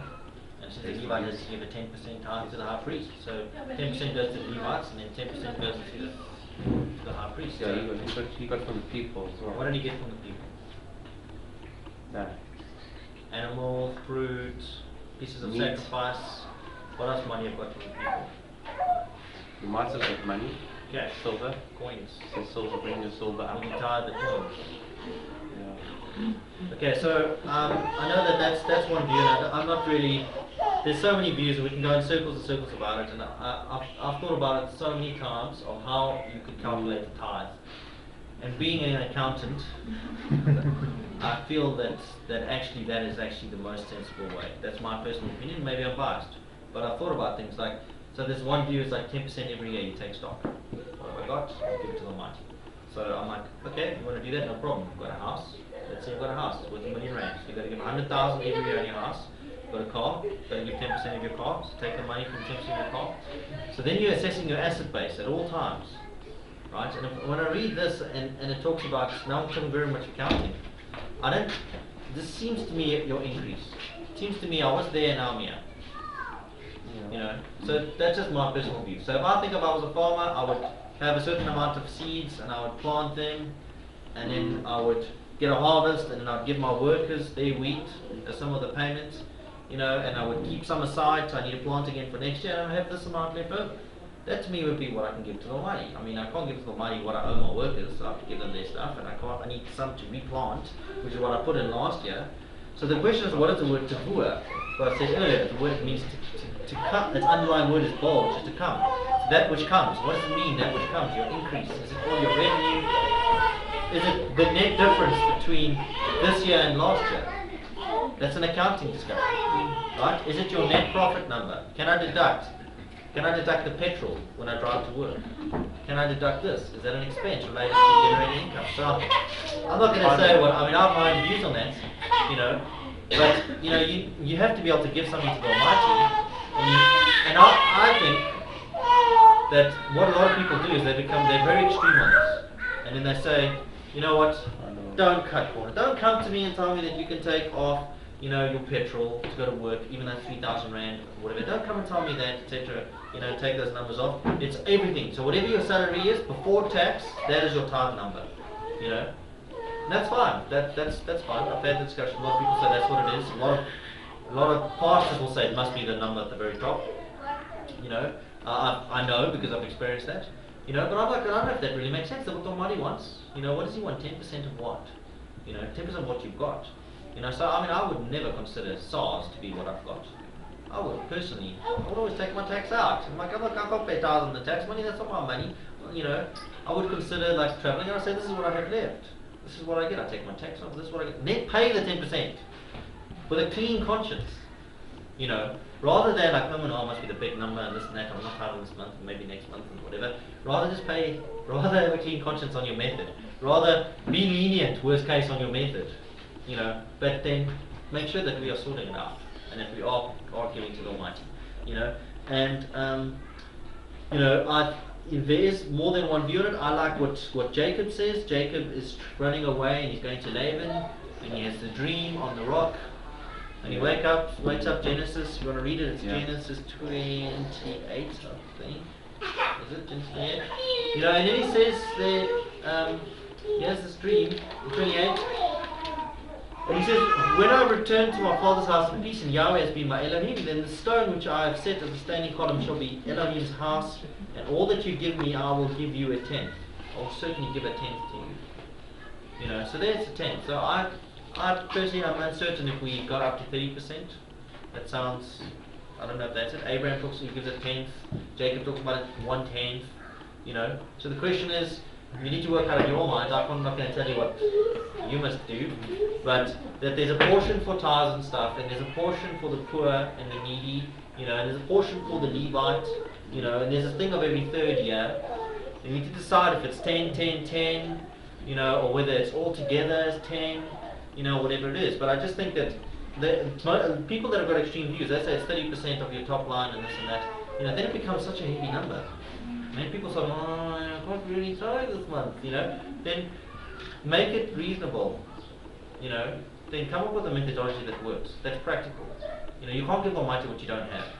I really think you don't have your tax money. That doesn't make any sense to me. But then I'm an accountant. This is what I do all the time. So for me, it's like, I don't have the money. How can I give that to the Almighty? You know, that's not my increase. And I think tithe is an increase. So that's my personal view. I think it needs to be pragmatic, you know. And I think accounting makes a heck of a lot of sense when you calculate numbers and when you think about stuff. Also, I think it doesn't make sense to do an evaluation of your assets at all times, every single year. Because you can actually find that you might have a house, and if I just give them only 10%, I'm actually going backwards. I'm not able to survive anymore. You know, it starts to become crazy. So, you know, that's just some Things from me, I think you need to be clean in your conscience and however you look at it. You know, happy to talk about it offline as well. You know. So why am I so like going on? I think we need to do it, right? Because the Torah actually says, where does it say? Somewhere here. Hang on, let us say it. Verse. You shall without tithe, verse 22, Deuteronomy 14. You shall eat before Yahweh. So you learn to fear, so that's part of it. To learn to fear.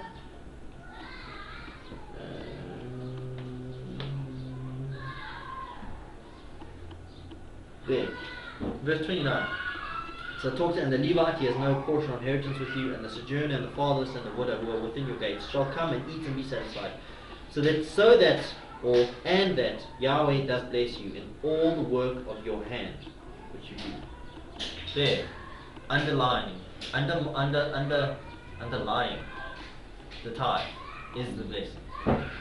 It is true. It's in the Torah. It's not a TBN massive going crazy thing. Okay, we'll get there now. I'm gonna go there. Where the money blesses you, right? So there is in the Torah. From the Torah, it's like you're giving to the poor, you're giving your tithe, and the money blesses you in the work you have. So that's from the Torah. That's not from Malachi. That's from Deuteronomy, and it's important to note that. So it's very important to note that, because if we go to Malachi, the prophets can't invent new things. Right, so let's turn to Malachi. Let's go. You've robbed me. Let's get there. Right, our favorite thingy, which we all seem to like criticize a lot on. So Malachi 3, all of Malachi is fantastically interesting. Such a good book. Talks about the priests coming right, and that they are not doing what they should do, and all the evil people, and coming back to the Torah and to Moses. It's amazing. The Malachi is like the most Torah true prophets from most of, in terms of just going on and on about coming back to the Torah. And then we go to Malachi 3, Malachi 2:8 says you've turned from the way. You've caused many to stumble in the Torah. This whole book, in verse 9, you're not guarding my ways and are showing partiality in the Torah. That's what Johan talked about earlier. In any case, verses chapter 3, he then says, just to go to the critical part, it's all important, but just to go to verse 6, I am Yahweh, I shall not change. Okay, Malachi 3:6. The money can't change. We know, even in the laws of the ancient times, when the king of Persia or the king of Babylon, I don't know which king it was now, he decreed Daniel must be thrown in the lion's den. Whoever serves another mighty one must be thrown in the lion's den. And it says the king was sad inside. He did not want to throw Daniel in the lion's den, but he made a law. And if a king makes a law, he can't change it. And that's been understood from ancient times, right? So even the king can't change his own law. He's just made a decree. So in the same way, the money doesn't change. Yahweh's not going to just change his law. Right, so for I am Yahweh, I shall not change, and you, sons of Jacob, shall not come to an end. Okay, so he's not going to change his mind about Israel or about Jacob. He's just not going to change his mind. From the days of your fathers, you turned aside from my laws, and you did not guard them. Turn back to me, and I shall turn back to you, says Yahweh hosts. But you said, in what shall we turn back? Would a man rob Elohim? Yet you are robbing me. But you said, in what are we robbing you? In the tithe and offering.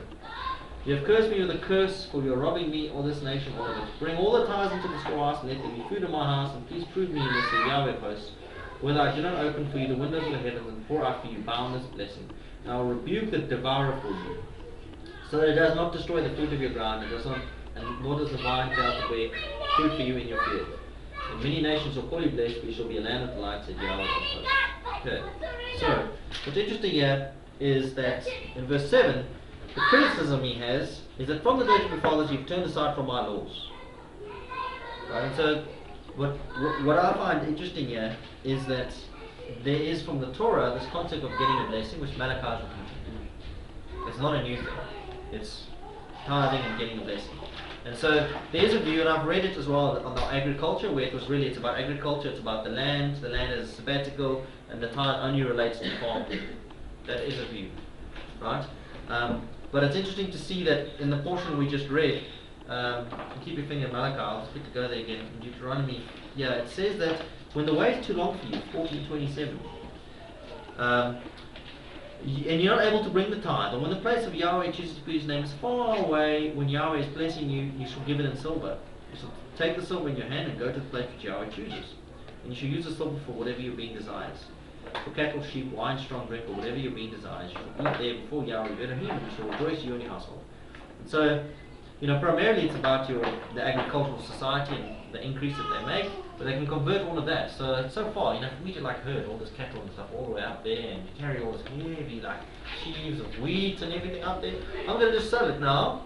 I'm going to make 100 silver coins, whatever it is, and I'm going to go up to the temple, and on that side I might buy some animals, I might give some of it in silver, etc., and give that. So you need to have some animals because you will make an offering for the tithes.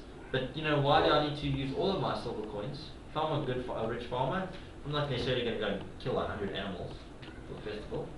I might take my first ones, etc., but I'm not going to do all of them. So why would I do that? I would just give the coins. And that's why there was lots of coins that took place. And if I was a metal worker, surely I would go up, and the Levites would also get coins, and they would get it. So I know the agricultural view, and I'm not saying it's wrong, but I don't agree with it.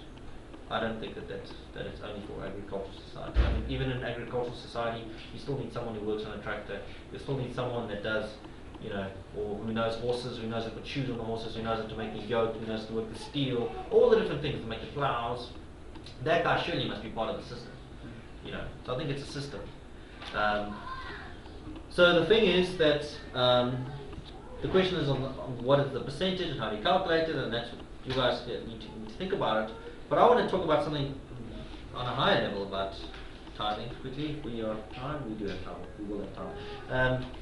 And that is that, what about, the storehouse. So they would take the storehouse, and we don't have time, but you'd see that in Genesis 41:34, Joseph says, because there's a storehouse, he says to Pharaoh, there's going to be the 7 years of good, and there's going to be the 7 years of bad. And then some of the advice he gives to Pharaoh is, Joseph says, appoint overseers, pakids, right? Translated as overseer or counter, someone that would count, a counter.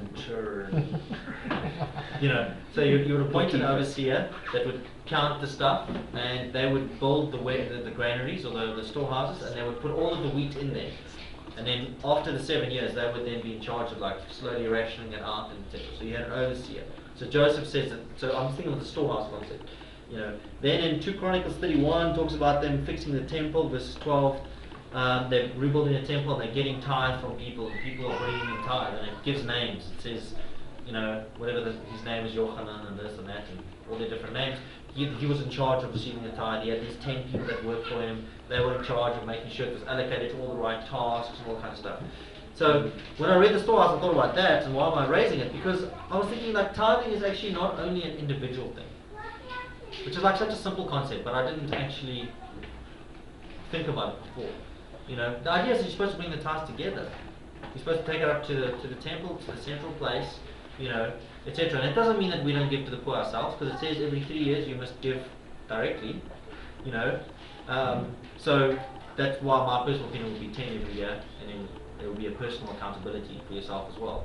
But the storehouse is something that comes together. So as a community, should we not be looking at saying, should we not be banding together, whatever it is, food or money or whatever, and saying that, what about the poor, what about people? I mean, you can do so much. If you've got 30 people giving money, you can run a soup kitchen.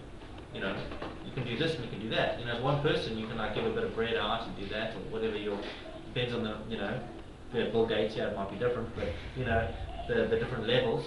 But the idea is if we band together, you can do more.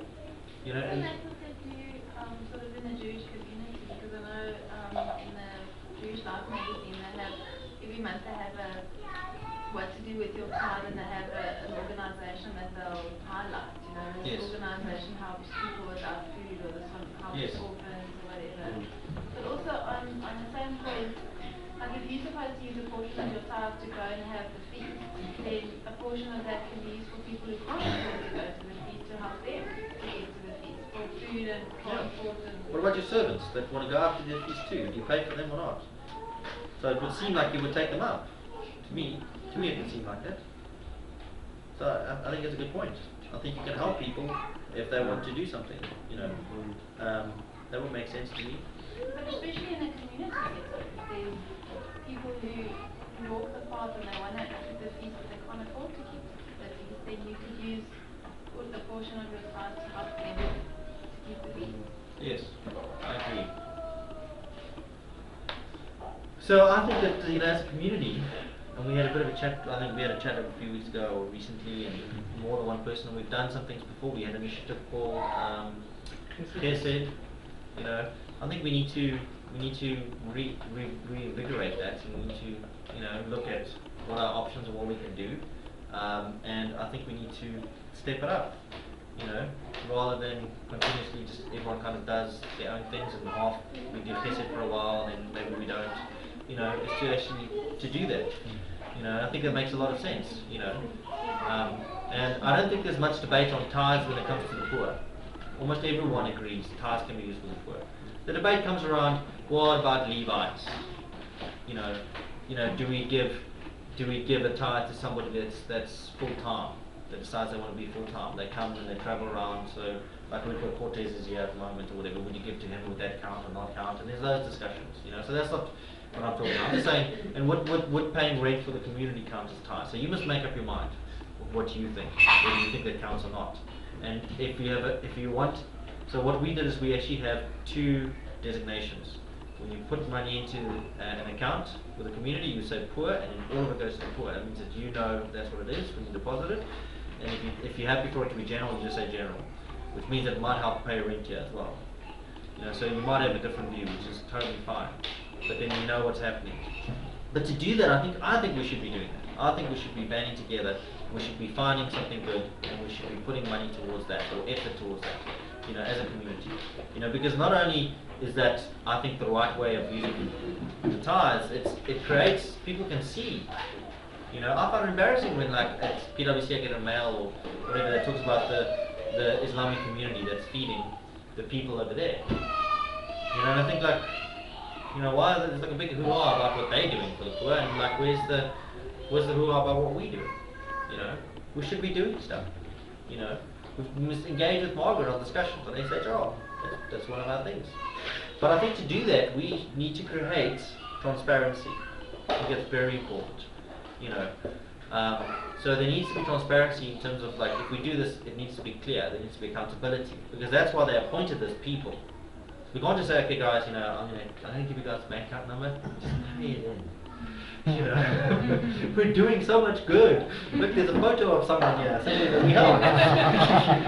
You know, it needs to be clear. You know, and so in order to do that, I think we need to have a clear system.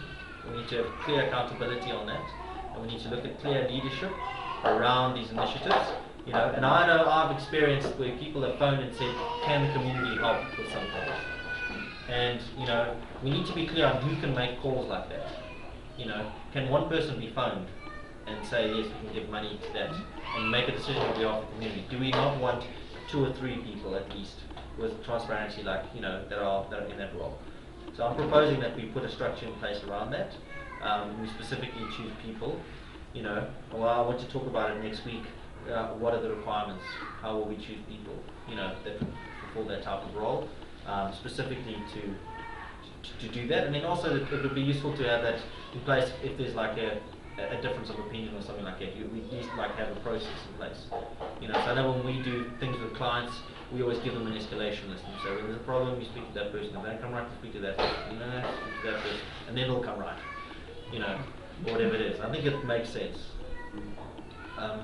No, just said what I wanted to say. What did you want to say? No, just I would like to be part of it. I would like Yes. to actually do the soup kitchen or whatever. You know, I don't want to, what happened, I want to be part of it. Yes. Because I want to teach my children to do that as well. So we'll talk about it more next week, but I think it's a good idea and you can think about some stuff. And, you know, I think it's a Torah principle.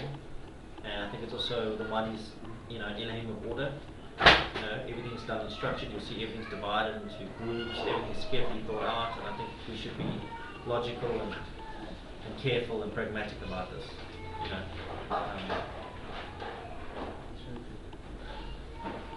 Any other comments? Nothing to say? I think so. From the peanut gallery back then. I think it's just, we always talk about the social things is actually to get the community together to make sandwiches. I mean, I saw the whole thing at Hollard. They had like everyone making food boxes. Yes. And then they made like a fun competition out of it. And we talk about bringing things together. And that could be an activity. Makes a lot of sense. We don't have to reinvent the wheel. We could find a place that we can help. We don't have to start from scratch. You know, there are good things on the radar. We just Join in. pardon? We just join in. Yeah, we can just join it. We don't have to start something Maybe new. even like take the message to the actual people doing what's good. Yeah.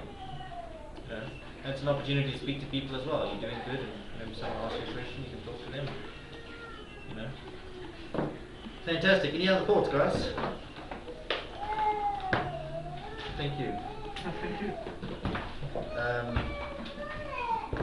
And then just the other thing is I've got some Bibles. So I've got the new ISR hardcovers. They're really nice. They're nicer than the previous ones. I think they're really well done. Have they got the extra soft- chapters soft in ones. it? The special The section. extra chapters. I think your extra chapters are pretty. You don't pay more for it. It's the same price for the extra chapters. Is there anything else that we need to talk about on the radar? No. Okay. Gareth, can you first? Well, I suppose in prayer. Yeah. Father, thank you that we can gather, that we can learn more about you, we learn more about your Torah and how we can utilize it into our life. Father, I pray that we take these words that have been spoken today and that we put them into practice, that we learn how to live in harmony with not only you and our fellow human being, but with our earth and with the animals that you placed under our charge. Father, I pray that you will speak to us during the week, help us in situations where we find ourselves battling with what the world presents for us. Father, I pray that we may just remember your words and that they may help us get through tough situations. I also pray that you will put into our hearts just a desire to serve you and to look for opportunities where we can give back into the community, to become a shining light to those around us. I also just pray that as we go forward into our next week, that we will be blessed, that you will help us in our work situations and whatever we put our hands to. Pray this in your Son's name, Yeshua. Amen. Just one last comment that I thought about. In this Malachi passage, right, which is so controversial, which is abused a lot, just before it talks about law, keeping the law, it's based on the Torah promise of the blessing, and it's the only place that I know of the scripture where the Almighty says, try me. And I think because of that, even when people don't actually get things right, I know so many people's stories on this subject, where they say they've done this and then they see something in their life, and you know, wherever they are, whatever they believe, etc. It's just, to me, it's a very powerful part of the Almighty. It's one of His testimonies. You know, we all struggle with it a lot. You know, and I think it's like if we can up our game in terms of what we're giving to the poor and what we're doing and all of that, etc. You know, Bad Mashiach as a community doesn't cost us much. It's our rent. I mean, there are some fees, rent and the coffee and that stuff, etc. to run, which we need to sort that out. So you know, I think we need to talk about that. But we don't have any real overheads. You know. And you know, we should be collecting stuff and doing good. We're in a really good place to do good. You know, so Yahweh can bless our community. So, thanks, guys.